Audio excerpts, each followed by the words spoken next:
Hello. Welcome everyone once again to Working Man's Kind of Sorrow. Well, it's been 2 very difficult months since this tragic event took place. All we asked in the beginning was 3 very simple questions. Who identified DJ? How many times was DJ shot? Who was driving? After a very stressful weekend, lo and behold, what came out on the 5 News Monday evening? Muskegon law enforcement official FBI watched suspects rob bank, didn't notify local agencies. Now we have a local officer dead and I want to know why. Don't quote me, but I think that's how it was said. Now imagine my disbelief within minutes or so of that being aired. He did not confirm that, but he does have some questions that need answering. The news statement was the FBI was surveilling suspects a couple days earlier in the Ravenna area in a stolen car. When my wife got home from school that night, I told her about it, and then our son called and he asked if we had heard it. People were talking about it and said, I told you that that's what I heard. When the FBI was asked if they weren't watching him rob the bank at the time of the bank robbery, did you have suspects under GPS or electronic surveillance? They answered no comment. I say, everybody that follows this, please watch an episode of Bait Car. So on Halloween, we were finally visited by the FBI at our house. What was discussed we were asked to keep confidential. On November 1st, damned if they didn't come out with the FBI's report and audio them in front of suspects on Ravenna Road, then showed pictures of officers and FBI at the scene of the end of this tragedy. I've said from the beginning, when they first showed the AK-47 and M4 on the news while they were telling me DJ was dead, I said those are toy guns. I've held them in my hand in his basement. And I asked both them boys why they had taken the orange end off of them guns. Also imagine how I felt when the TV news showed up Saturday after DJ's memorial. In our conversation, we were informed the FBI was telling media to back off on the story.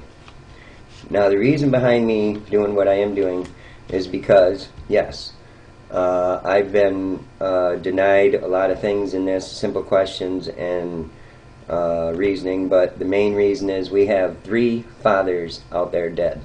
And I don't care negative or positive side, there's 3 fathers dead because of this.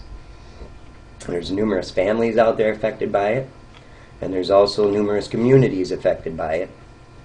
And from what I've been reading and seeing on the news, that I believe this tragedy could have all been avoided, regardless what they're trying to say now. And I believe we need to get to the truth of the matter instead of it's under investigation or file for freedom of information to get answers.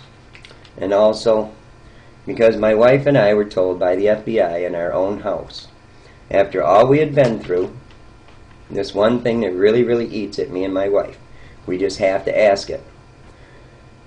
Why in God's name did you tell us more than once, when we asked you more than once, who identified DJ's body when that first happened?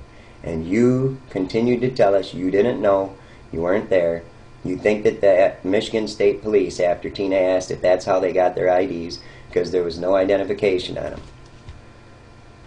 them. Imagine how upset my wife and I were when we saw the news November 1st and the agents were walking around the scene were the same ones that were at our house the day before. And one of them was on the audio. If you were observing them in the area in a stolen vehicle because you think they may be involved in other crimes, why weren't they arrested, taken in, and questioned for those other crimes? They were both ex-felons. DJ told me once about an ATF agent called in this incident under the bridge by his house in Wyoming, when DJ and Chris and another friend were surrounded by police with weapons drawn. This was mentioned briefly on the TV news and said it was checked out to be okay, something like that. Then why was John Tunison of the Grand Rapids Press told he has been denied Freedom of Information reports because the FBI has it under investigation? Now this is a footnote I came across in the Surveillance of Premises, Vehicles, and Persons New Agent Training book that was given to me. Many times the unintentional presence of a third party in the area, such as special agents from another government agency, police detective, or any unknown persons, will temporarily alarm the subject. Actually, such an occurrence will often be advantageous to the surveillance, as the subject will probably be lulled into a false sense of security upon realizing the intruders are not interested in this activity. Now, we're just wondering, family and all, is this why they were not picked up for playing with their toy guns then in question? Because DJ made the comment, well, I know now ex-felons can have toy guns, can have their airsoft guns. If the guns in the tragic event were real, then why did you confiscate all of DJ's airsoft guns?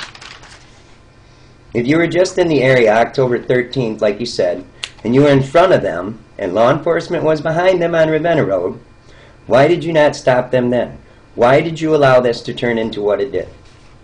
If the guns are real, then why haven't we seen pics of the stash of weapons and ammo? News said they were heavily armed. Where are the pics of the Bravada with all the spent shell casings in the back seat where DJ was shooting at you guys so much? Where are the pics of the damage to all the vehicles? The reason I asked was this. If my son DJ pointed a gun at something, he's going to hit what he's pointing at. He was very good with firearms and knowledgeable. You can ask Grandpa Berg. I let all law enforcement know this too. Where are the pictures of the location of the black blazer? Well, we found that out yesterday on News 8, and this was written like 3 days prior. Now I understand that some things sometimes can't be said because of an ongoing investigation. But why couldn't they or anyone else tell us how many times you shot my boy? Multiple doesn't define a number. Several doesn't either. Now these are just questions that family members and friends have been asking us since this whole thing took place. And so I feel it's necessary we get all our questions out there. Along with these others. Was DJ under surveillance since he was set free because the money from the Luther Bank robbery years ago was never recovered?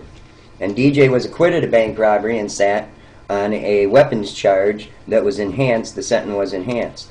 Was the FBI trying to get more on them than they actually needed? Objectives of surveillances. All types of surveillances have a purpose and an objective. The objectives may be singular or multiple, may be changed during the course of surveillances due to unexpected developments. The objectives of surveillance operations are to 1. Determine whether a violation exists or will exist. 2. Secure probable cause for a search warrant. 3. Secure evidence for prosecution. 4. Determine identity of violators. 5. Determine activity of violators and suspects. 6. Secure information as to the vehicles and types of materials used in a violation. 7. Learn the physical layout and use of the premises. 8. Gather info as to identities and activities of associates of violators. 9. Aid in appraising reliability of an informer. 10. Determine ownership and use of a vehicle in a violation. 11. Determine destination of vehicles. 12. Determine location of a drop or stash of illicit whiskey or alcohol or cache of contraband, firearms or illegally possessed firearms or explosives. 13. Determine location, distillery, or pickup point for the illegal distribution of firearms or explosives. 14. Determine the methods of operations of the violators. Now, I would like to point out that we didn't open this can of worms about the FBI watching them rob the bank. I believe this country was fought for freedoms, but it seems our freedoms are slipping away. It seems government can do what they want, say what they want, when they want, and we wonder why so many Americans are pissed off. It takes money nowadays to do anything, and if you don't have a lot of it, you're nothing. Nothing. Now, if that's not true, then why do politicians, stars, athletes, people with lots of money and or power get treated differently, and there's enough of it in the news? Didn't God say man was created equal? Well, I guess that was a long time ago. If law enforcement asks you a question and you lie or don't answer, you are hindering an investigation. If you ask them a question and they don't want to tell you, they say it's under investigation or they lie to you. I've listened to most reports and read most reports when I can in the paper and now online, and I guess I might be able to deal with this mess a little bit better if an officer of the law was not killed.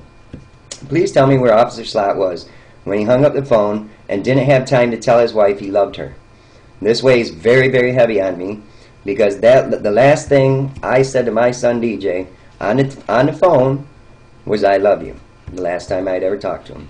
If I am out of line with this video or offend anyone, I'm sorry, but I feel these are legitimate questions that need to be addressed. Also, there are a number of officers who pulled the triggers that day and have to live with that the rest of their lives, and they didn't ask to be put in that position that day.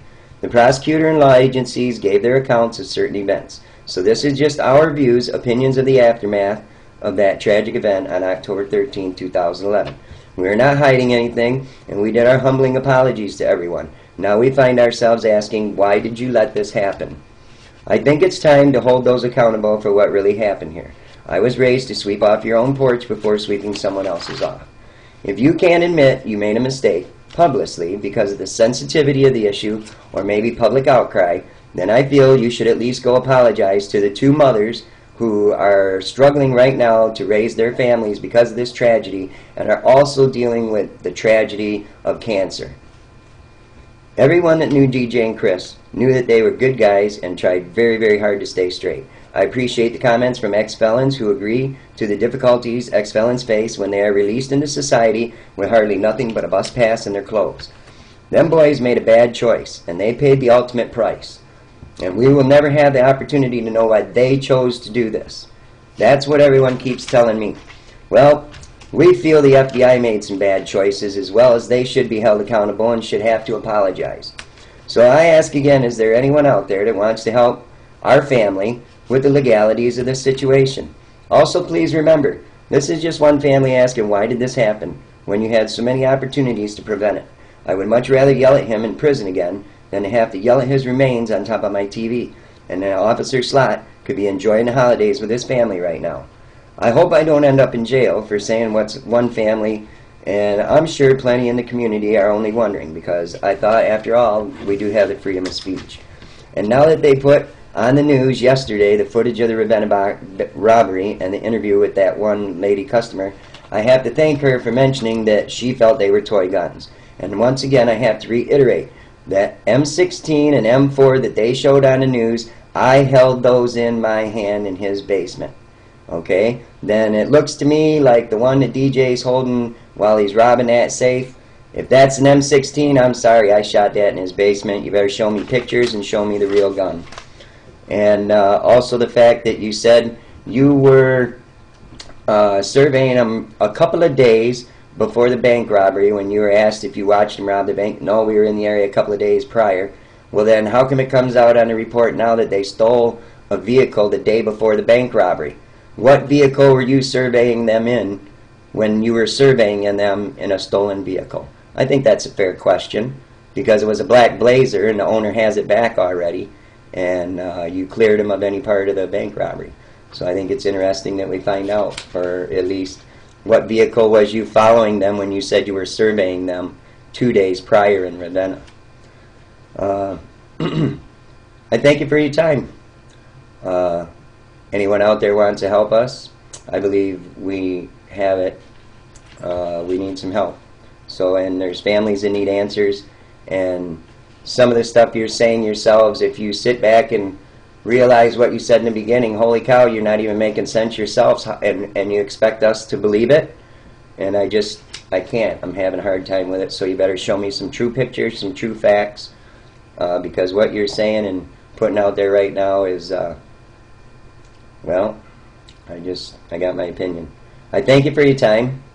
May everyone have a Merry Christmas and a Happy New Year. And remember to pass this along and get as much support for us as we can. I thank you very much. This is Wildman signing off on WMKS on the nuclear radiated 1,000,001 digital dial. Work a man's kind of sorrow. Bye-bye.